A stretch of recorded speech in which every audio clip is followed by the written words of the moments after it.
guys, and welcome back to my channel. Today I thought we could talk about romance recommendations. So as I've said in numerous other videos, I am not a romance expert. Have really only gotten into the romance genre recently.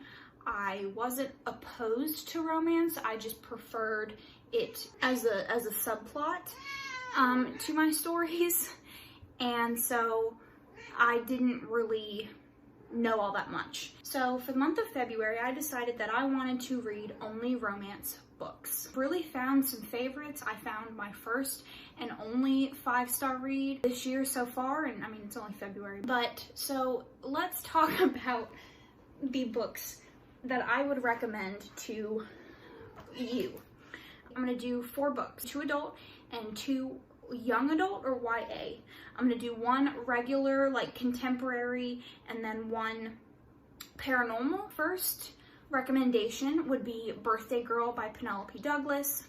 This is an age gap romance about a girl and her boyfriend who move in with her boyfriend's father. This was actually my first and only 5-star read of 2020. The characters are incredibly well developed. You can tell why the relationships in the book are written.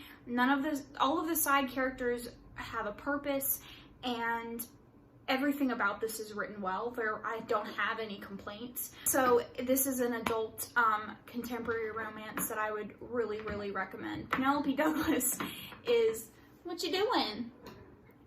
Penelope Douglas is a fantastic writer, and I'm just discovering more and more of her reads that I love. I actually started with Punk 57, and then I read Birthday Girl, which are like her 2 most popular, and I loved both of them. So Birthday Girl would definitely recommend. So the paranormal romance book that I would recommend is actually a series. The first book is called Guilty Pleasures. It's part of the Anita Blake series by Laurel K. Hamilton, I believe her name is. It has werewolves, vampires, etc., etc. She's a vampire hunter, but this book is just fun. So if you're looking for a romance that has that paranormal aspect to it, this is definitely a plus. It's snarky, it's fun, it's a little steamy, it's just a great overall series. I believe there's like 27 books in the series. I haven't read all 27, but it's a great little fun read, and each book is only about 300 pages or so. So it's a great fun read, and I would recommend it if you are looking for a paranormal adult romance. So let's move on to YA. My first would be another series. This is my paranormal recommendation, Lady Midnight by Cassandra Clare. If you're not familiar with Cassandra Clare or her Shadowhunter Chronicles, this is the 3rd book in that series that has been written thus far. This follows the Blackthorn family and Emma Carstairs, and it does have multiple romantic relationships in it, and they evolve over the series. Now, there are many benefits to this series. Overall, I think it's just gorgeously written, and I think as time has gone on, Cassandra Clare's writing has just improved so much, and I absolutely love it. This has a lot of angst, and it definitely has some great rep in it. So I would highly recommend that book for a YA paranormal and the subsequent books, because once you read the first one, you're not going to be able to not read the rest of them, but it's good. The other good thing about the Shadowhunter Chronicles is while there is mention throughout the books of other like things that have happened in other series, you don't have to read all of them to read one series. Most people actually start with The Mortal Instruments, which was the first series that she wrote, but she wrote a prequel series after The Mortal Instruments. So you can really read the series as you want or as you see fit.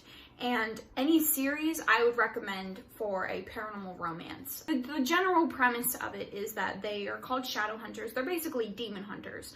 So they protect mortals from demons. And any series in the Shadowhunter Chronicles is a great read. My personal favorite is either this series that Lady Midnight is in, which is called The Dark Artifices, it's a trilogy, or her other trilogy, The Infernal Devices. They're both really, really good.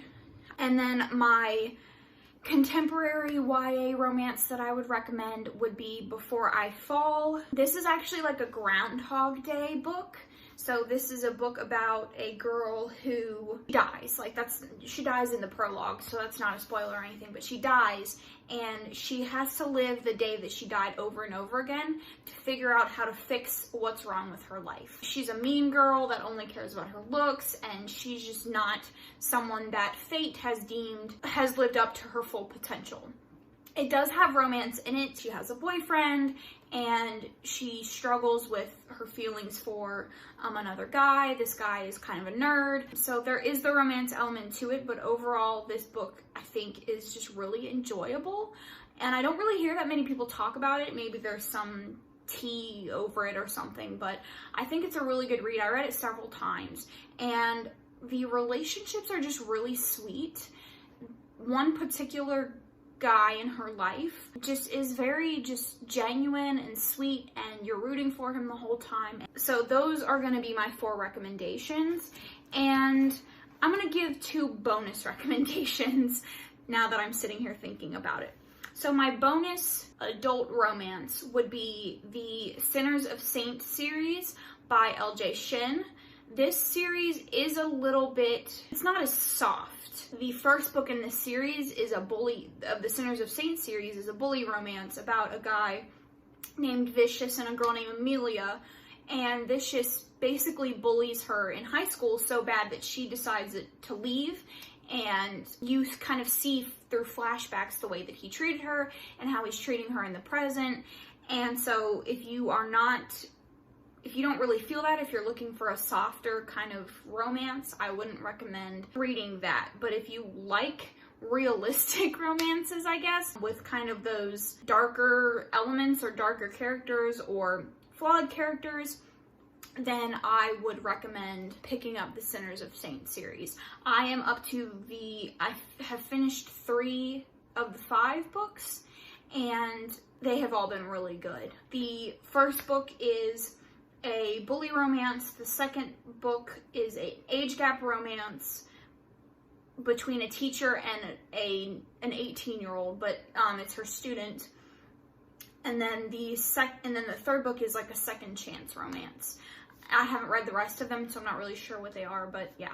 The Wicked Lovely series. This series has fairies, and it's basically all romance. Like, this girl who can see the fae basically becomes stalked by the fairy king and of the Seelie court, I believe. And she's allegedly destined to become the Seelie queen. And it's like their whole relationship. I would actually recommend reading Ink Exchange if you don't want to read the rest of the series. Ink Exchange is like a darker element. It deals with, there's trigger warnings for drug abuse and sexual assault. You don't see it, but she talks about it in her past. Codependency and a lot of stuff. It's just dark. So those are my recommendations. If you have any recommendations for me or for anybody else, feel free to comment them down below. Thanks for making it through the whole video if you did. If you like it, make sure you like it, and make sure you subscribe so that you know every single time that I post a video. And I will see you guys in my next video.